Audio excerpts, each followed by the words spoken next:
بسم اللہ الرحمن الرحیم۔ السلام علیکم ناظرین، کوفہ شہر میں امام اعظم ابو حنیفہ رحمۃ اللہ تعالیٰ کے حلقہ درس سے تشنگان علم اپنی پیاس بجھا رہے تھے۔ ایک دن ایک لڑکا حاضر ہوا، ذہانت جس کے چہرے سے عیاں تھی۔ اس نے امام اعظم ابو حنیفہ رحمۃ اللہ تعالیٰ سے پوچھا، اس نابالغ لڑکے کے بارے میں آپ کا فتویٰ کیا ہے جو رات کو عشاء کی نماز پڑھ کر سوئے اور اسی رات فجر سے پہلے وہ بالغ ہو جائے؟ کیا اسے نماز عشاء دوبارہ پڑھنی چاہیے؟ امام اعظم رحمۃ اللہ تعالیٰ نے فرمایا، ہاں، اسے نماز دہرانی ہوگی۔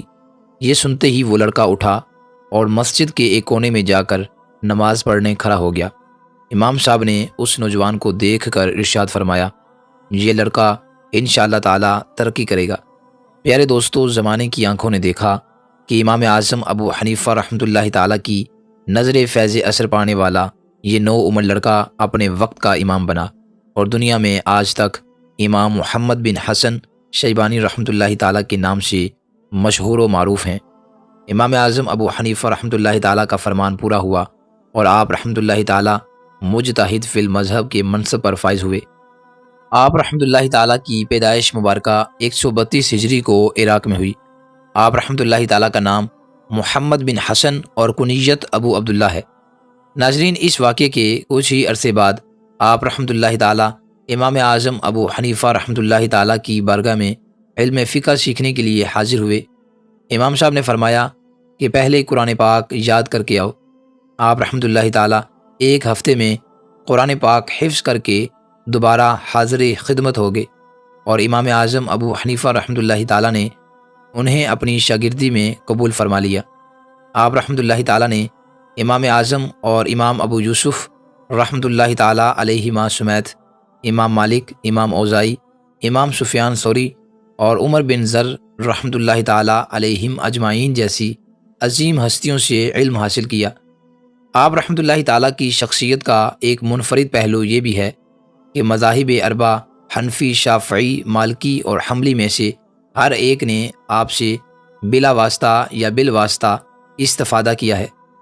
امام شافعی رحمۃ اللہ تعالیٰ نے آپ سے براہ راست علم سیکھا۔ فقہ مالکی کی کتب اسدیہ کے مؤلف اسد بن فرات رحمۃ اللہ تعالیٰ امام محمد رحمۃ اللہ تعالیٰ کے شاگرد تھے۔ اسی طرح امام احمد بن حنبل رحمۃ اللہ تعالیٰ سے پوچھا گیا کہ مشکل ترین مسائل کا علم آپ کو کہاں سے حاصل ہوا؟ تو انہوں نے کہا کہ امام محمد بن حسن رحمۃ اللہ تعالیٰ کی کتابوں سے۔ ان چاروں مذاہب میں آپ رحمۃ اللہ تعالیٰ کا فیضان پایا جاتا ہے۔ آپ رحمۃ اللہ تعالیٰ رات کو بہت کم سوتے اور اکثر وقت مطالعہ میں گزارتے۔ جب کوئی مسئلہ حل ہو جاتا تو فرماتے، بلا شہزادوں کو یہ لذت کہاں نصیب ہو سکتی ہے؟ کسی نے پوچھا، آپ سوتے کیوں نہیں؟ تو فرمایا کہ میں کیسے سو جاؤں جب لوگوں کی آنکھیں شرعی مسائل میں ہم پر اعتماد کر کے سوئی ہوئی ہیں۔ آپ رحمۃ اللہ تعالیٰ کثیر التصانیف بزرگ تھے۔ علم حدیث میں آپ کی مشہور کتاب موطا امام مالک ہے، جس کی اکثر روایات آپ رحمۃ اللہ تعالیٰ نے امام مالک رحمۃ اللہ تعالیٰ سے لی ہیں۔ امام محمد رحمۃ اللہ تعالیٰ فرماتے ہیں، میرے والد نے 30,000 درہم چھوڑے تھے، جن میں سے 15,000 درہم کو میں نے علم حدیث اور علم فقہ حاصل کرنے پر خرچ کیا۔ ناظرین، امام ابو یوسف رحمۃ اللہ تعالیٰ کے وصال کے بعد آپ رحمۃ اللہ تعالیٰ عراق کے چیف جسٹس مقرر ہوئے۔ آپ رحمۃ اللہ تعالیٰ کا وصال 14 جمادی الاخری 199 ہجری میں ہوا۔ انہی دنوں میں آپ کے خالازاد بھائی امام کسائی، جو علم لغت کے مشہور امام ہیں، ان کا انتقال ہوا۔ ان دونوں ہستیوں کو رے کے مقام پر دفن کیا گیا۔ اس وقت کے خلیفہ ہارون رشید نے اس وقت ایک جملہ کہا تھا کہ آج میں نے فقہ اور لغت دونوں کو رے میں دفن کر دیا۔